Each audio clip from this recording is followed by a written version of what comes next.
Hello everyone. मैंने कुछ question discuss किया था चैप्टर 3 क्लास 12 फिजिक्स का एनसीईआरटी से। जिसमें से नेक्स्ट क्वेश्चन मैंने डिस्कस करने के बाद मैंने बताया था कुछ एग्जांपल भी मैं सॉल्व करूंगा। तो एग्जांपल में 3.3 डिस्कस करने जा रहा हूँ। क्वेश्चन है आपके सामने, an electric toaster uses nichrome for its heating element when a negligibly small current passes through it. Its resistance at room temperature, इसको हम रूम टेम्परेचर कितना बोलते हैं, 27 डिग्री सेल्सियस बोलते हैं, इज फाउंड टू बी 75.3 वाट। ये वाट नहीं, यहाँ पे ओम है, ठीक है, यहाँ पे ओम कर लीजिएगा। ओम, when the toaster is connected to a 230 volt supply, the current settled after a few seconds to a steady value of 2.68 ampere. What is the steady temperature of the nichrome element? The temperature coefficient of the resistance of the nichrome averaged over the temperature range involved is इतना दिया है। तो सबसे पहले हम इसमें लिख लेंगे बच्चा कि इसमें क्या क्या दिया हुआ है। गिवन दैट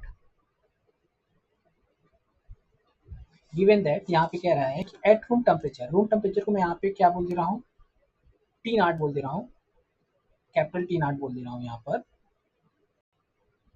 कितना दिया है, 27 डिग्री सेल्सियस दिया हुआ है। इस टेम्परेचर पर इसका जो रेजिस्टेंस है, जिसको मैं आर नॉट बोल रहा हूँ, कितना है, 75.3 ओम बोल दे रहा हूँ इसको, ठीक।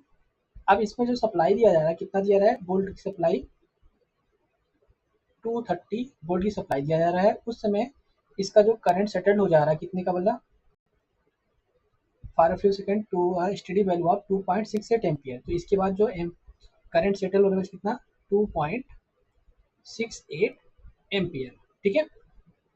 अब बात आती है बच्चा, यहाँ पर आपको बताया था हमने कि रिलेशन बिटवीन टेम्परेचर डिपेंडेंट जो रिलेशन होता है रेजिस्टेंस में, R equal to R naught 1 plus alpha T minus T naught, ये हमने बताया था क्लास में, ठीक है। अब देखो यहाँ पर R equal to R naught, यहाँ पे हम देख रहे हो इसकी वैल्यू में, आर नॉट की वैल्यू यहाँ पे दिया हुआ है 75.3 ओम, ठीक है।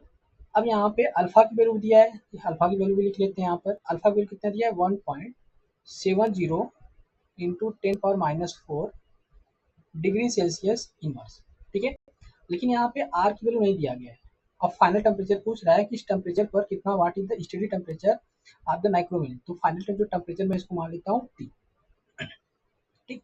तो फाइनल टेम्परेचर पर इस टी जिसमें अननोन है, जिसको कैलकुलेट करना है, इस पे जो फाइनल रेजिस्टेंस है कितना हो जाएगा, इसके लिए मैं सबसे पहले पुट कर लूंगा यहाँ पर आर बराबर क्या होता है बोला, वी अपान आई।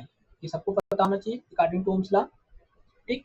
तो अब देखो वी की वैल्यू यहाँ पे दिया कितना, 230 दिया हुआ है, इसका दिया है 2.68 इतना।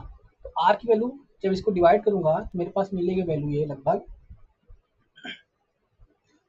230 डिवाइडेड बाई 2.68, इसकी वैल्यू आ जाएगा लगभग 85.82 ओम, ठीक है। अब इसकी वैल्यू यहाँ पे पुट कर देंगे, 1 plus alpha T minus T naught this one.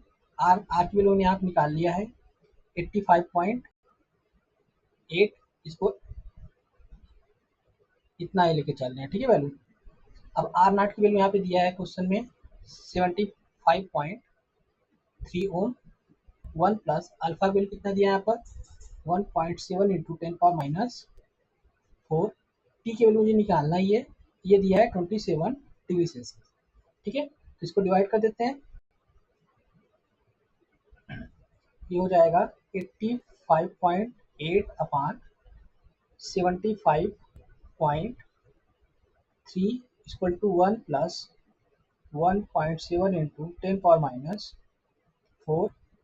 T, ये टी है, टी माइनस 27, ठीक है। अब 1 को उधर ले जाते हैं तो ये हो जाएगा 85.8 माइनस 75.3 अपान 75.3। देखो इसको 1 को इधर लाऊंगा, फिर इसका क्रॉस मल्टीप्लिकेशन करके इसको लिख दिया, डायरेक्ट लिखा हूँ, ठीक है। ये सिंपल सा मैथमेटिक्स है, आपको आना चाहिए। 1.7 into 10⁻⁴ T minus 27, T minus 27। Okay, अब देखो इसको सॉल्व करने पर मुझे मिलेगा यहाँ पर 5 0 हो जाएगा 10.5 upon 75.3 1.7 into 10⁻⁴ T minus 27। Okay, अब इसको फिर से सिंप्लीफाई कर देते हैं, क्रॉस मल्टीप्लीकेशन कर देता हूँ यहाँ पर इसका। तो टी माइनस 27 इक्वल टू हो जाएगा 10.5 अपॉन 75.3 इंटू 1.7 इंटू 10⁻⁴। ओके, अब देखो यहाँ पर इसको डिवाइड कर देंगे हम, ये हो जाएगा, पहले इसको मल्टीप्लिकेशन कर लेते हैं। 75.3 इंटू 1.7, ये हो जाएगी वैल्यू लगभग इतना 128.01 इंटू 10⁻⁴। अच्छा, 10⁻⁴ को ऊपर ले जा रहा हूँ मैं, तो हो जाएगा प्लस में। ओके, ये हो जाएगा 128.01, है ना। अब देखो 10.5 डिवाइडेड बाई 128.01 डिवाइड कर दूंगा तो मेरे पास वैल्यू आएगी लगभग ये 8.20 इंटू 10⁻, देखो -2 है यहाँ पे इसका मतलब, ठीक है, -2 इंटू 10⁻+4, ठीक है। अब देखो यहाँ पर ये वैल्यू को मैं सॉल्व करूंगा तो मुझे मिल जाएगा ये लगभग ये देखो ये हो जाएगा +2 हो जाएगा, +2 का इसमें मल्टीप्लिकेशन करेंगे तो हो जाएगा 820, कितना हो जाएगा ये 820। और इधर हमारे पास चल रहा था कितना, देखो यहाँ पर t माइनस 27, ठीक है। अब t को 27 को उधर करूंगा तो ये प्लस हो जाएगा, इसमें t इक्वल टू हो जाएगा कितना 748 डिग्री सेल्सियस, ठीक है। ये आपका क्या हो जाएगा, ये आंसर हो जाएगा, कितना आ जाएगा 847 डिग्री सेल्सियस हो जाएगा, ठीक है। This is the complete solution of the example number 3.3। इस टाइप क्वेश्चन एग्जाम में कई बार पूछे जाते हैं, इसलिए एग्जाम्पल का भी क्वेश्चन सॉल्व करके जाइएगा जब भी बोर्ड एग्जाम देने जाइएगा। ऐसा नहीं कि एग्जाम्पल्स नहीं पूछे जाएंगे, कभी कभी एग्जाम्पल रिपीट भी कर दिए जाते हैं, ठीक है। मिलते हैं नेक्स्ट वीडियो में नेक्स्ट एग्जाम्पल के साथ। Thank you.